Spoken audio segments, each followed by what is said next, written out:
All right, video on demand. If you're watching this video on demand and it made the edit, then we're on, technically it's class 5, but we're going back for some review. And the focus is enzymes and vitamins, but there's previous review material that what's going to come out of today is introduction of a new topic that's going to take us back to understand what we're talking about today. So the question is, what are enzymes and what are vitamins? And we'll do the typical format for you guys on the call. I'll stop every 2 or 3 minutes. If you have a question, raise your little hand icon or chat room me. Because this is the stuff this is the foundation that leads to the foundations. Like we have to understand nomenclature and be on a common ground about what we're talking about so we can bring it out into the world. And this isn't new per se, because they were talking about this 80, 90, 100 years ago. This is what they were talking about. And they were either killed, ostracized, they were discredited, knocked out. So we're just going back and bringing back what was already made up. This isn't new material per se. My slant on it is new. So we asked the question earlier, what is an enzyme? It's a fair question. So we know things about enzymes, and we're going to define that in a minute here. And it relates spiritually. This relates to it somehow. And here's my statement from Adyashanti. He says, the more I know myself, the less I know about myself. The more I know myself, the less I know about myself. And that's how life works. The more we know life, the less we know about life. It's a strange paradox. And yet, there's a point that I reached, the more I know life, there was a point where I could start to verbalize it. Many of you are at this place of being unable to verbalize what it is you're feeling about life and how your place is in the big ocean of life. But nevertheless, we all have a piece in the place of life, like a drop of water in the ocean of life. And our job is to discover what that is and what our purpose is in the ocean of life. But can we describe it fully to another being? Never will we be able to do that. Never, ever can we describe the totality of our experience or know the totality of another's experience. That's what we're talking about. The more I know life, the less I know about life. So people say, I know my partner. You never know your partner. I know my kids. You never know your kids. I know my best friend. You never know your best friend. As soon as we think that, the red flag should go off in our heart. We don't know anything. And as soon as we think we do, we're in trouble. We got to do work to come back to where's that sincere curiosity of what the moment brings I'm in. So enzymes and vitamins are kind of part of that. And they're made up of, it's like a building block. So an enzyme is made up of these building blocks like this. And that's what we've been talking about, right? The building blocks, the elements, the minerals, the carbons, the hydrogen, the oxygens, right? Well, enzymes are made of these pieces, right? Like this. This might be an enzyme. There's a protein, there's a mineral cofactor, and there's a protein chain over here too. And they're put together like Lego building blocks. But is that what they are? No. They're connected to a life process, right? And that's where chemistry has led us wrong. Chemistry is a snapshot of a life process. So let's go in now. Any questions before we go into the PowerPoint thingy? Okay, so I'm building the PowerPoint as we go, folks, and we can get rid of that now.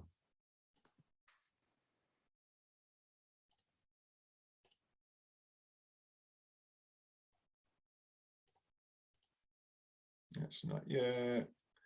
All right.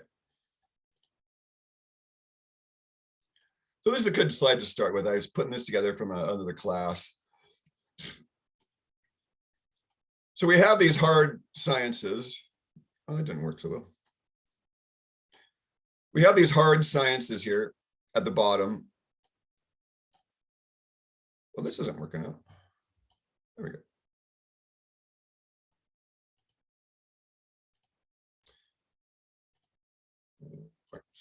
So they're obvious, right? Double-blind study says 1 + 1 is 2. Double-blind study says when we eat certain things, we have more energy. Double-blind study says when you feed, let's see, when you feed pure glucose to a set of, let's see, insulin cells, the insulin will take a certain amount of time to process the glucose. It's got to be pure glucose because you don't want any other factors interfering with the obvious double-blind study. But does life work like that? Life does not work like double-blind studies. See, chi, thought and emotions, this says emotion right there, breath, perception, and awareness, they're more subtle, see, and hidden to most. So it's not obvious, and that's why I have those at the top of this and not the bottom. Usually the hard sciences are at the top, and this is all buried. So that's an important thing to realize, that, you know, enzymes are part of this more than they are hard science in some ways of looking at it. So the best document, I have a link to it, or I'll have a link to it. Not in here yet. Yeah. And this is the main enzymes intro. This is in the Google Drive. Yeah, in the digestion support folder, Foundation 2 info, which is in the filing cabinet by topic. So it's under digestion where it should be. And this is David Stewart. I told you guys this is his book. The book is called The Chemistry of Essential Oils, God's Love Manifest in Molecules. So let's see how he defines an enzyme here.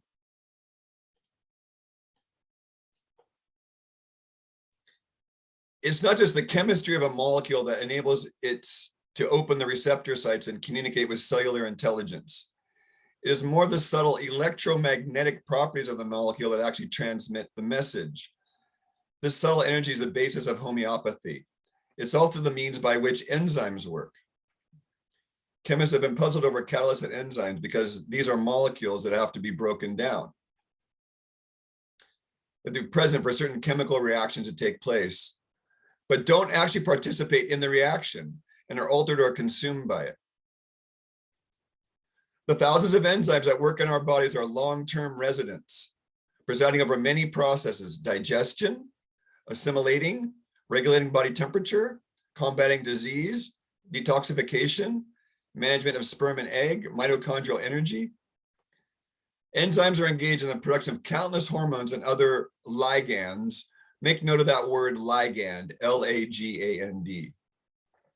Here's a way to start getting your teeth into it. Enzymes are the supervisors of biochemistry. How's that? Enzymes are the supervisors of biochemistry. Well, that didn't work so good. They are biochemical managers. So they're like executives at a company. They direct and oversight, but they don't have to be part of the process, right? You can't have just workers. You must also have leaders. While standing by to oversee a biochemical process in the body, the enzymes croon melodies to the working molecules. Listen to that. While standing by to oversee a biochemical process, the enzymes sing, croon, or sing melodies to the working molecules. When they sing the right songs on key and in tune, the molecules and cells of our bodies do the right things and keep us healthy.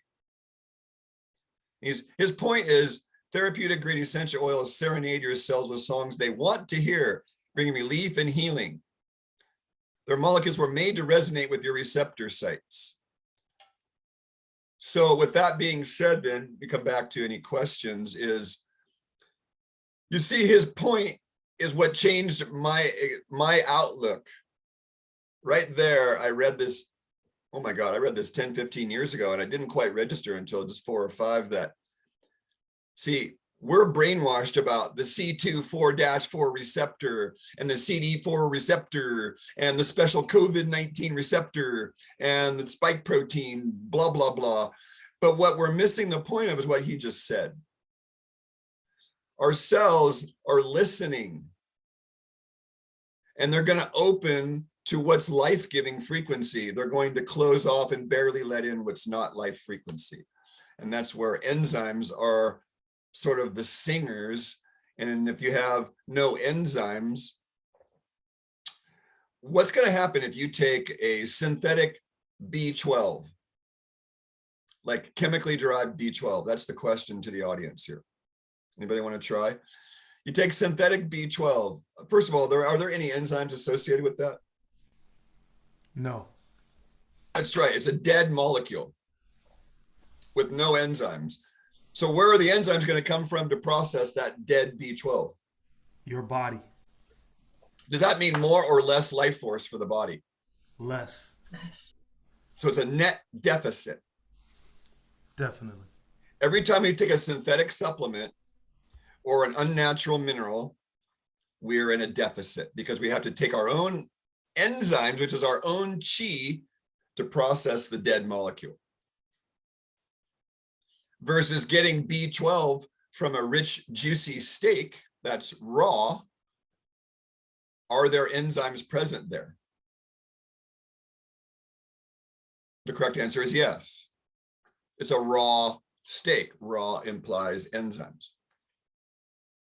So the B vitamin processes itself because it has all the equipment to make the job done. It has all the supervisors, it has all the chemical stuff. So it's like having a good architect, a good contractor, and good workers for the body, right? The architect is like us, the enzymes are like the supervisors, and the workers are like the cells. That makes sense? Perfect sense. Great. No questions either. Doing my job good today. I guess it's better if I do have questions, right? Then I guess I'm really doing my job. Stirring the pot. So that link in the manual is now in the long manual. The outline's available. So link to deeper material. There it is. And it lives. You go all the way to the top here. So there's the manual now. We have all the headings are in there, so you can search for stuff easy on the left here. See, I want to learn about yin deficient heat. So we're going to go through this today also, the actions of life. I finished this table for you guys. And this is part of enzymes, see? The actions of life. There's a whole chapter on yin-yang theory. But that's class, see what I'm talking about? That's class 7. See, we're still here reviewing these 4. Okay, good. So the actions of life, see, we're going to go through that in a minute, because that's part of why enzymes tie in with this, these subtle things, these subtleties.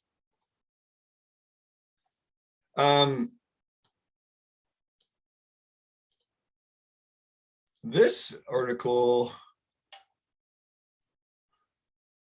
I don't know. I want to use it. I want to go back to, where did that go? Here it is. Okay. This is a woman that studied the digestive leukocytosis stuff I was talking about. So the 30s, look at this, folks. 90 years ago, 90. That was what they found out. You need 51% of your food as raw, uncooked fruits and vegetables. So let's give Dr. Paul Kochakov, MD, Nobel Prize, digestion and leukocytosis. In the 30s, he conducted studies to see the effect of cooked foods and raw foods on the human body. It was already known by 1930 that cooked food causes an increase in white blood cells. Why the hell are we talking about that now? White blood cells are the fighter cells of your body. That's not quite correct, but it's good enough. What they discovered is all foods cooked over 200 degrees create white blood cell count. The body views them as an invader and it deals with them accordingly. So there were 5 categories of food: raw or cooked under 200 degrees and foods boiled at 212, none to a mild increase. So there's what you do. If you got to cook your food, boil it. Cook it in water. I've been telling you guys that the whole time. Moderate white blood cell increase, foods cooked and pressure cooked foods. Severe. Oh, there you go. There's your 4 whites. There's your bad oils. There's your shitty sodas, alcohol, and bad salt.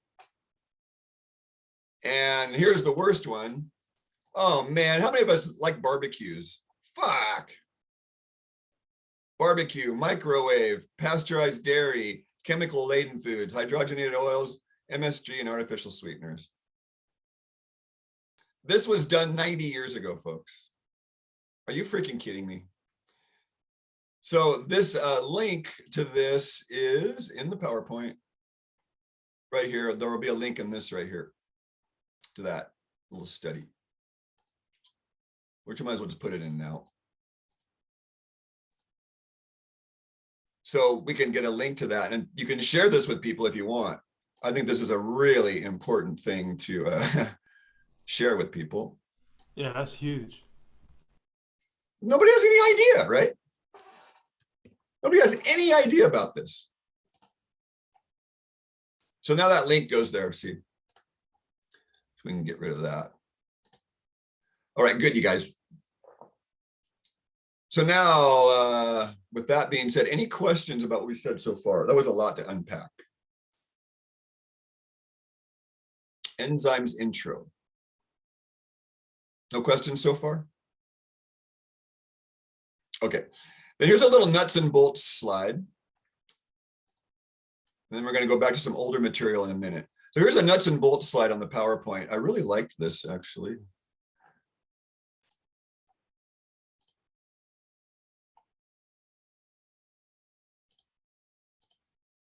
So this is on a website. I have a link for it in the intro there. And let me get my little pointer out here. So here's your enzyme here, and substrate means a thing being changed, right? So your enzyme's putting in A and B, C and D, right? So the enzyme's like the supervisor, and it's not actually doing the work there. So this model isn't quite right. But the enzyme's saying, hey, this little black thing here is the worker, and the enzyme is screaming at the worker, move A and D over here and B and C over here. Then you see the steps, right? And finally, they're fixed in position at the end, right? So it's changing the structure, as you can see through all these slides, A through H. Is that a helpful slide, anybody? Is that helpful, just visually? No? Yes? I'm lost. It's a very preliminarily, because it's so, I think you need to understand all of the steps and the stages, and for me it's still preliminary. I'm just looking at, like, as slides go, if there was more around it, would it be acceptable to have in the PowerPoint? Because we're making the PowerPoint kind of as we speak here, and this little talk part will be edited out anyway. So do you think that, does it show visually the change though? Can you see like A to H? You can see there's a change, right?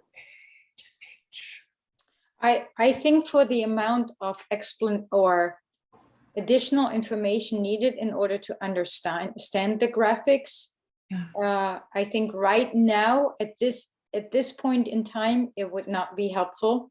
Okay. Partly because there are a lot of different parts to look at, like, for example, what is T and what is R, and so on and so forth. So yeah, just for understanding that it's moving, that it's facilitating, help move parts along, I don't think this graphic is doing that. okay. we can let that one go then, at least for now, because that's part of, this graphic is part of a larger article that's in here.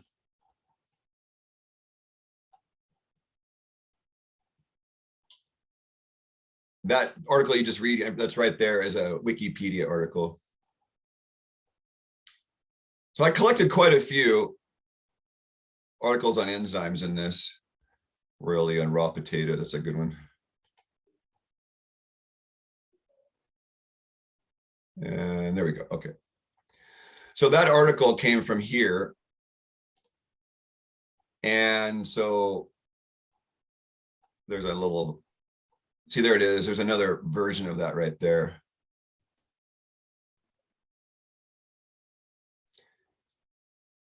The active site of an enzyme is a groove or a pocket that binds a specific substrate. Doesn't that sound like a lock and a key? Mhm.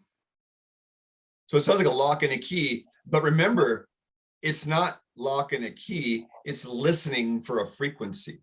It's going, is that the right sound to open me up? They call it a lock and a key, like a triangle, but that's not actually what's going on. It's actually going, hello, the siren's call. I can hear the right frequency. I'm going to do this now. So I want to see if there's a substrate. The word substrate is what fascinates me. Oh, fuck, 62 hits. Oh, right here. An enzyme will react with one type of substance or group of substances called the substrate.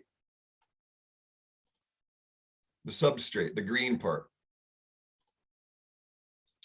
To catalyze, what does catalyze mean? See, there's a lot of stuff to unpack here. What does catalyze mean? To enable. To enable. Question mark. A catalyst, right? Okay, as in urease, which catalyzes the breakdown of urea. So it's a facilitator, right? Mhm. A catalyst is a facilitator. Not all enzymes have been named in this manner, and to ease the confusion surrounding enzyme nomenclature, a classification system has been based on the type of reaction the enzyme catalyzes. So enzyme and catalyst go together.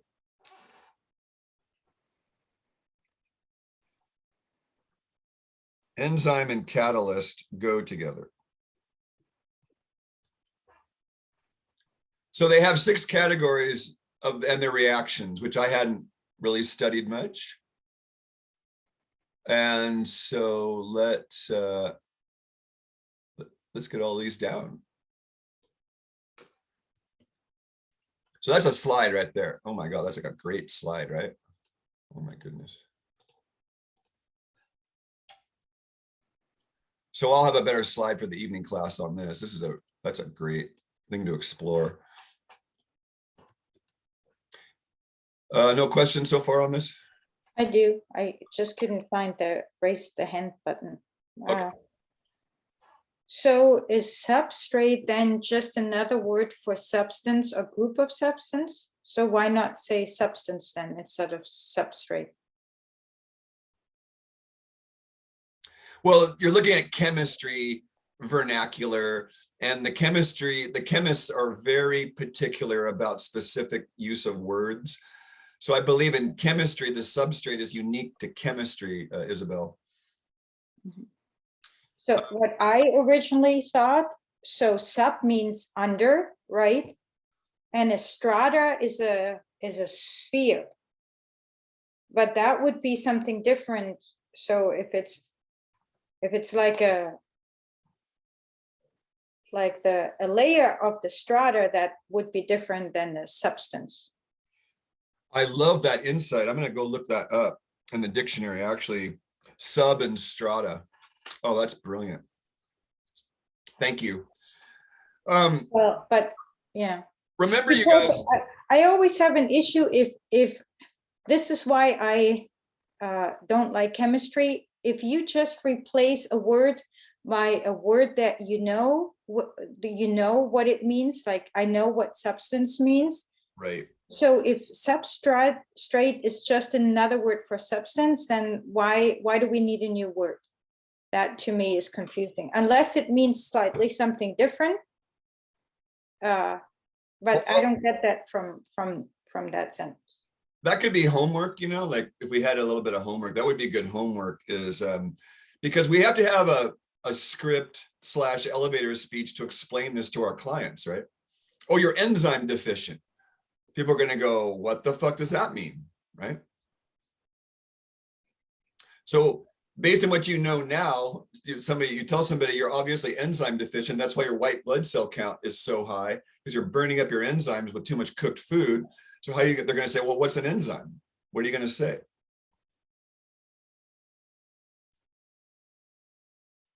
We still haven't gotten there, have we? No, but what I'm feeling is that this sentence is not helping me, because it just adds on more words that I have a question about. Right. And that's why we're taking this class as sort of a timeout to go back through some of the foundations so we can move forward on the same page, right? Because just to give you an idea, now I have to, grasp what a substrate is. I just got clues on the catalyze, and then I also have to find out what all these aces are, all these things with the suffix AAS. So that's three new words for one thing that that I'm trying to grasp. Okay, excellent. You just helped me with the next slide. All right, watch this, you guys.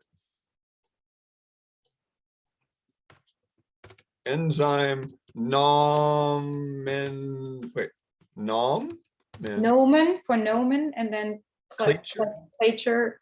Yeah, that's Latin. Is that right? Nomenclature. 18, let's bold that. Here we go. Okay, so any word that ends in ACE is an enzyme. Mhm. That will help right away. Any word that ends in ASE in chemistry is an enzyme. So let's start there. Doesn't that help simplify it? Mhm. Okay, good. And then, so you have what precedes the ACE, the ASE, is what is being catalyzed. We'll just say changed, altered, catalyzed. What other words are simple? Transformed. Example. Lactase equals enzyme that processes lactose. Let's say transforms lactose into sugar and usable energy. Yeah, because processed in this case would not be correct, because you said earlier that it's not actually doing something, it's just facilitating the doing by the workers, right? So lactase, see, and then you would say this other one we were looking at a second ago, hydrolase, okay. Transferase, so we can look at these now. Oxoreductase, so isn't oxido like oxygen? Right? Oxoreductase, which involved an electron transfer. You could say oxygen.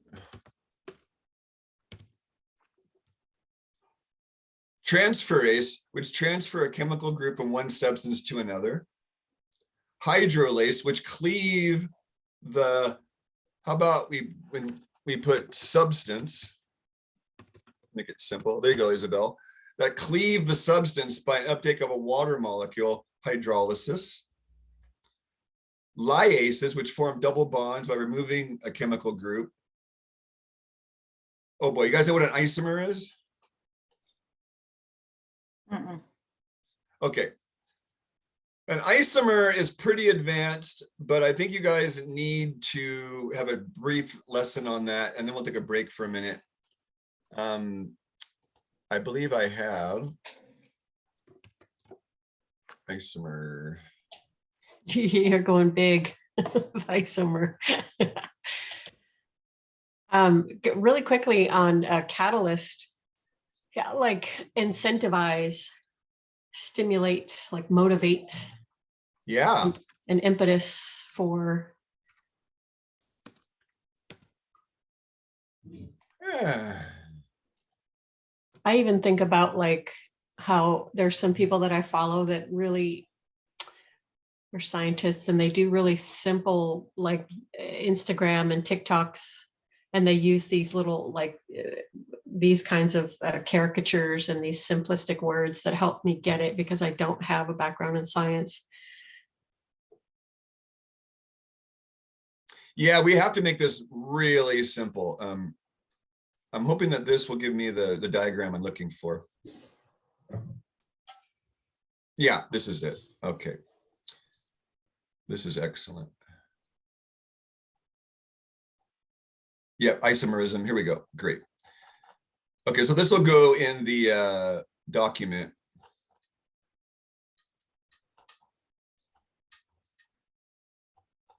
Right here. So let's blow that up a little bit. A little bit more. All right. Steps to identifying isomers. So they're like left and right-handed molecules. You guys have all seen L-tryptophan, right? You've all seen L-glutamine, right? Yep. What does that L mean before the glutamine? Don't know. Left and right. Levulo-rotated. L-E-V-U, levulo-rotated molecule. In other words, it spins a certain way, like when you screw a screw in with the screwdriver, it spins a certain way, right? So if you screw it one way, it comes out, and if you screw it another way, it goes in, right? That's it's levulo-rotated. So we have two forces in our body, one coming down from the heavens, going down in a spiral, and another spiral coming up from the earth going up. And the meeting of those two forces, one going up and one going down, two DNA helixes, if you will, is the collision of what we are. So the point here, though, is that when you make L-glutamine, there's also a D-glutamine, which is dextro-rotated. So D-glutamine means dextro-rotated. Like, you know, trans fats, right? You've heard the word trans fat in margarine. The normal fat bond is CIS. It's a cis bond, CIS bond. A trans fat bond is like an isomer.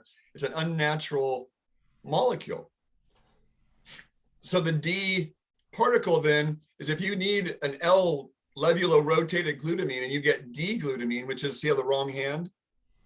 Is it going to work? Oh, no. Right? It's like having a key that goes up instead of a key that goes down. If you need your key going downward and you put it in upward, it's going to get stuck in the lock, right? Does that make sense? Mm-hmm. So if you got the wrong-handed molecule, that's a simple isomer right there. Is it always the opposite force? Like, is the D isomer always the opposite of the L? Yes. Yes. And is the L always the incarnating force and the D is always the excarnating force? I've been confused about this for 25 years, so we need to look that one up. I always get them off. I never bothered to really have it synchronized, so that's a bit of homework. Dextro-rotated L and D. Do you know if the L one, is that coming from up above going down, or you know that? That's what I'm saying. I don't know. Oh, I see. I was told long ago, and I never bothered to follow up. I just know there's two forces, and I tried to get lost in the nomenclature, right? I'm trying to see and feel the forces, and that's homework for me to do, actually. It's a good question, Isabel, and I'll find that out. So these are the steps right here. If the formula is different, they are not isomers. Or the molecule is identical. They're not if they're identical, no. Are the atoms connected in the same way to other atoms? If not, they are structural isomers. So look for mirror images. See the mirror image there? Look for mirror images. Look for an inflexible bond, which is more advanced. Okay, where a food product must be composed of, say, right-handed molecules, the left hand may be as useless as in the case of left and right-handed bolts, see? If you need right-handed cap screws, put the head of your auto engine back on, left-hand screws only serve to cause confusion, right? I got 2 questions, but I can wait. Okay, yeah, let's wait on that. There's some spelling. Okay, there's some arguments here for real food I'm not going to go into, but this is another document here that has different types of isomers you can fidget around with. So there's 2 right there, butane and methylpropane. There's so that's a chain isomer, a position isomer, a functional isomer. There's a stereoisomer there. See, that's the one that's the right hand. See the ones on the right hand side, the stereoisomers are like mirror images of each other. See how the hands, they look the same? The hands look the same, don't they? But they're not. So you put them like that, they don't fit. They fit like this, but not like this. See, there's 2 thumbs sticking out. So that's, you guys can go to this. This will be in the enzymes article. And let's go to a question now. Because this, to be blunt to all of you, just to be quite transparent, this is an area that was poorly taught to me 30 years ago. And I kept pushing it aside. And in this class now, I realized like, this is where I have to be solid in my ability to explain this. And I've never really took the time until the last few weeks, few months, few years to look at this deeper. Because it's so essential. I realized like I skipped this whole part because I was never taught to learn it, just like you weren't. So we're working it out now. And so I'm not an expert in this. I'm working my way through it like you are. I just happen to have a lot of background to help talk about it, but I'm learning it too a bit. So be patient with me because I'm not, that's why we're doing this. We're learning it together a little bit. Okay, question, Isabel. Okay, so just to give you feedback, Yeah. now in addition to not knowing what an enzyme is and the substrate and the catalyst, like to me, knowing that an isomer is a mirror image. Now, a mirror image, is that a substance? Is that something, is that a concept, or is that something that is actually material? It like, does that consist, is an isomer also something that is constructed of atoms, and so also of the chosen ones, or is that more or less just a concept that we are dealing with here? No, it's physical. It's physical. So then why do they say image? I mean, an image is not something that consists of physical components. Because they're taking a photograph of the process of the physicality. An image is a snapshot of the enzyme process. That's all they're saying. So an isomer then is another process. So No. it's not. So it. Okay, so this is where the sitting in the unknown part is really important with this, is just sitting with that question. And I'll get to the answer kind of reveals itself as we move through the materials, Isabel, because it's both. That's the paradox of life, is it's physical and it's not physical. So the process part, the conceptual part would be, you sing a song a certain way, right? There's a certain order to the words. There's a Mhm, certain harmony that you follow, right? mhm. So the cells are listening to that also. But what happens if you sing the song backwards? That would be an isomer of the song, right? You sing it But one way, then you sing it the opposite way. So that's one way of looking at it, is that one process is going one direction, one's going the opposite way. We call the image this and this, but it's actually two things doing this.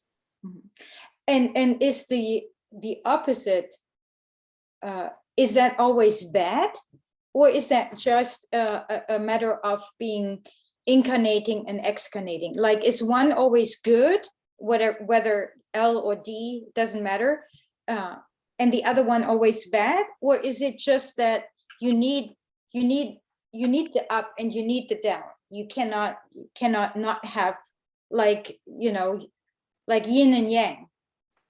Right, Both are not essentially good or bad. It just depends. right. We need both because light can exist without dark. Any artist knows that. The top can exist without the bottom. So yeah, let me go through a whiteboard on this. This is actually could be really helpful. Hey, Craig, can you throw in there what the relationship between the isomer and the enzyme is? Please? Clarification on that. So an enzyme, remember, is facilitating a process. So the confusing part is that an enzyme, there isn't necessarily an enzyme isomer. There's not like a reverse enzyme per se. There are, but it's more complicated than what we're talking about here. So there aren't enzyme isomers as far as I can see. There's chemical isomers, but not enzyme isomers. So to further confuse the issue, and you see why I never went very far with this, because there's more questions than there are answers, and we're going to fish through that. So I'm sorry, Tara, I can't answer that question intelligently yet, because we're working our way through the materials. I don't know Okay, why. that's okay. Okay, good, thanks. I don't know why is that? Oh, there it is. All right, text. So I can get rid of this now. No, doesn't work that way. Okay, so we have isomers. They're sort of like, and so there's one process there, and there's a process of transformation, which is associated with enzymes. And what are enzymes? Enzymes are like supervisors. Oh, so here's you got your architect, which is what the standard process people call protomorphogen. This is going to get real confusing real fast, but I'll digress. Morphogen, which equals the blueprint of whatever the body is making.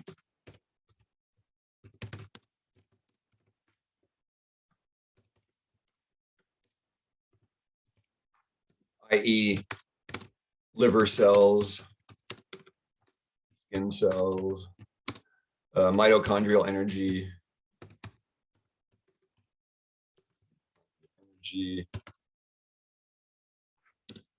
from food. And then you have your supervisor, which that's the enzyme or catalyst. And then we have the cells, which equals the workers doing the actions. And the isomers lie here.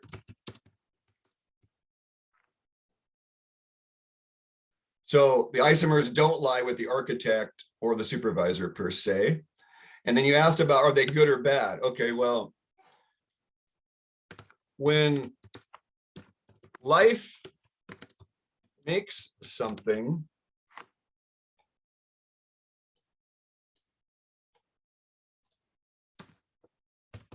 generally, there are mutations, adjustments, errors, if you will. And we could say corrections. And these are your unnatural bonds,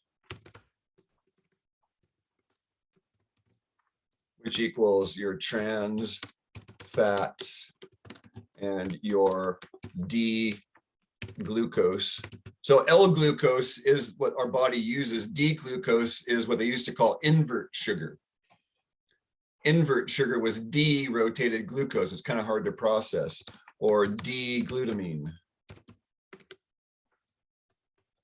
Or fragrances, instead of essential oils, will have lots of isomers. I'll just save that. And let's see, I can't keep this up. Oh, actually I can. Let me do a, I can keep this up with this. You're gonna get me, didn't you? All right, now clear. Okay, so now there's good or bad things. So when the point David Stewart made is that life makes harmony. Men and women cannot make life. The movie Frankenstein was about that. The arrogance of a limited human mind playing God, right? There were side effects in the new man, right? Right? Weren't there side effects in Frankenstein? Didn't turn out like they hoped. Right. Those are the isomers. So the more synthetic a vitamin is, or a mineral ligand, there's that ligand thing again, a mineral ligand is, the more not natural isomers are in the end product. So is that good or bad, Isabel? Well, that sounds like it's always bad. Right, and I'm going to take it a step further now. This relates to the COVID and the viruses now. It's going to blow your mind. So life wants harmony. Nature has a way of targeting and eliminating not natural things. Equals isomers, or equals, what was that word they were using? Exosomes equals waste products, which equals viruses, which equals cell, like I was calling it cell sweat. And poor digestion also leads to this excessive waste product, right?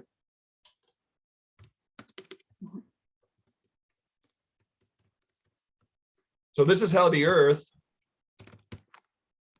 equals, this is how nature takes out what is out of alignment.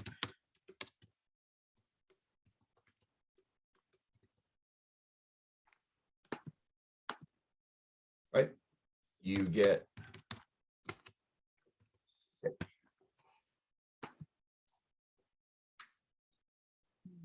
All right, I'm going to save that. That was a good one. Woo. Should I leave this up while we answer the question, Isabel? Yeah, I wanted to, before you close this, because we had this issue last time, or the question last time.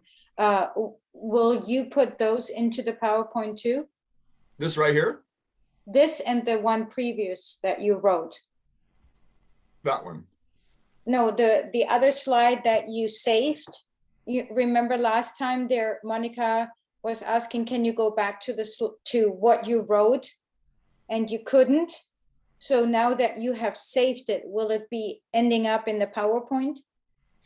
Yeah, see, there's a, okay, let me get off of this for a second. So there's a transition from doing this talk, the Zoom gets saved, and then the upload of the Zoom video. I'm not good about uploading the notes and these screenshots. That's where there could be 50 to 100 documents through all the Zoom calls that because of time constraints, I just don't have the time or make the time to go in and like to remember all that. There should be someone managing all this. That's not me, but we don't have the staff for it right now. Well, we also don't have the access, right? So since it's all saved on your computer, there's no way to insert it into the PowerPoint presentation. Yeah, so there's a way to save it on the cloud, the Zoom cloud, but then you guys have to get access to the Zoom. So what has to happen is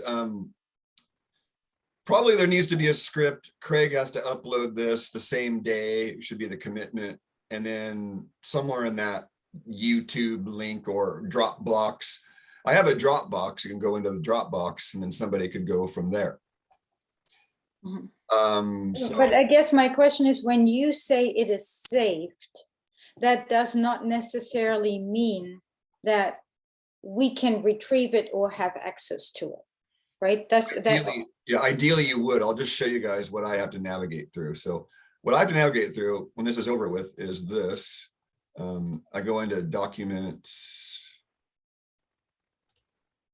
and then I go to Zoom, and then there's this gigantic Zoom folder here with 3,000 documents in it. So I go, okay, what's last week's foundation of nutrition? Okay, there's last, no, that's today. So that's not the, there's last week. Okay.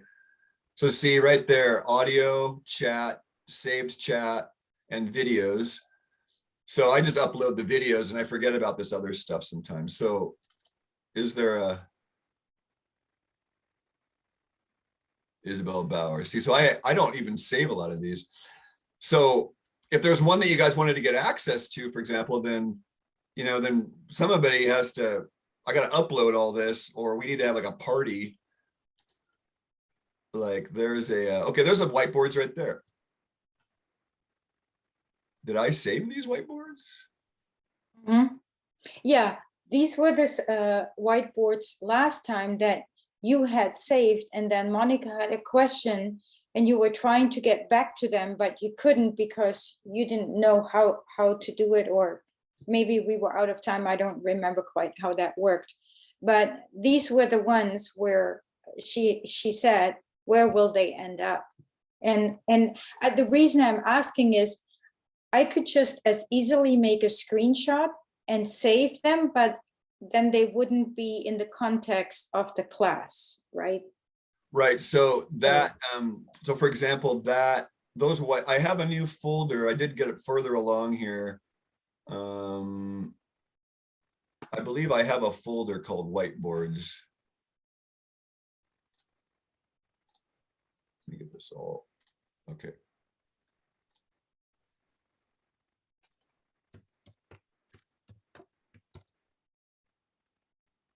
So I should have a folder called whiteboards now.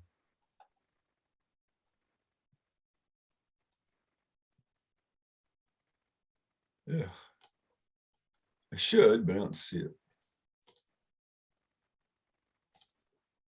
And Oh, there it is, whiteboards, lectures. And I did save all that already, see? so again, what I want to reiterate is I don't want to make you more work. I was trying to see if there's anything on our end. Would it be more helpful if we do screenshots and send them to you for example, would that be something that you could use? Well, the quality is going to be better on this, for example. So thank you for the logistical question. I guess we won't have much more time other than to answer this question. Yes and no. I think that the important piece here is that there needs to be what I call the virtual office manager, and who might interface with the program manager. And Shahid told me today, he said, you're going slow, Craig, and that's the way you want to do it, is build your foundation. So the visualization is there's going to be somebody that's not you guys and not me that you guys could interface with as the program manager when it gets bigger, and we can pay somebody to do that. So Isabel, you would say, hey, blah, blah, blah, please break open the file and upload these to the PowerPoint, please. Does that make sense? But what are we doing? It does make sense, but what are we doing until we have that person? So would it be helpful if one of us would send you the screenshot just as a gentle reminder? That would be helpful.